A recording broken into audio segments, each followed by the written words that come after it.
السلام عليكم ورحمه الله وبركاته. النهارده بنتابع مع بعض مراحل التشطيب في احدى الوحدات السكنيه في كومباوند سان كابيتال في 6 اكتوبر. بعد كده عندي هنا الحمام الخاص بغرفه النوم.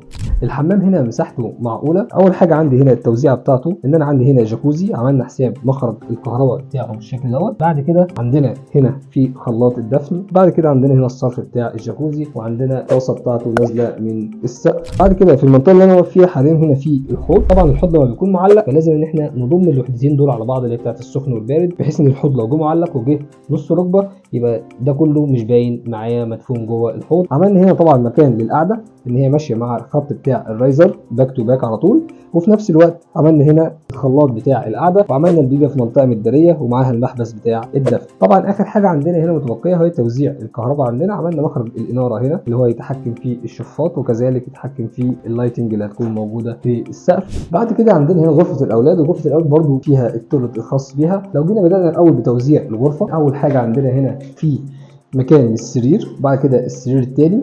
في هنا عندي المخرج الخاص بالكومود اللي هي البريزة الخدمه اللي يكون بين السريرين، وعندي كذلك مخرج التكييف. عندي هنا في عمود بارز، فضلنا ان احنا الجنب ده نعمله كله تجاليد وندخل في قلبه التكييف، وفي نفس الوقت يكون عندنا علبه الخدمات هتكون راكبه على الديكوريشن بتاعنا. هنا في البول، وفي هنا اللاندسكيب الموجود الخاص بالمكان، فبالتالي الفيو نفسه وانا على السرير هيكون شكله كويس جدا. جينا في المنطقه هنا عملنا زي دريسنج هيكون حرف ال.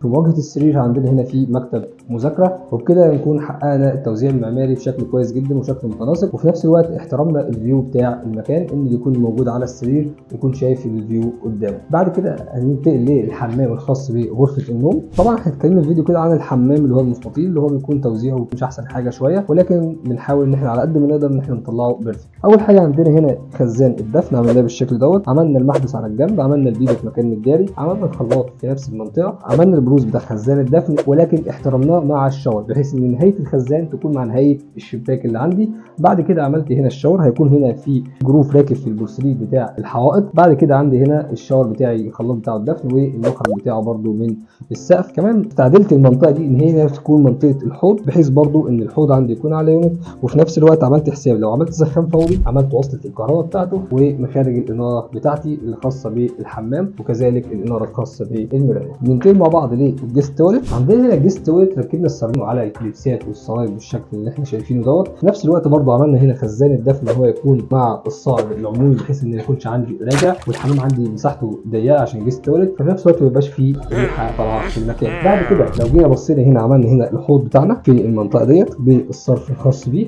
بعد كده جينا في الديكور جبنا بلاطه بلاك تمشي مع البلاطه ديت، وفي نفس الوقت العرق الذهبي اللي موجود هنا هو نفس العرق اللي هنا اللي موجود هنا، بحيث ان شكل الحمام يكون احسن حاجه. وفي نفس الوقت اللي هي دي زاويه الرؤيه بتاعتي اول ما بفتح باب التواليت بلاقي البلاطه ديت، فكان شكلها جميل. فضلنا احنا نركبها في مواجهه الحمام. شكرا لكم ونشوفكم في مكان جديد.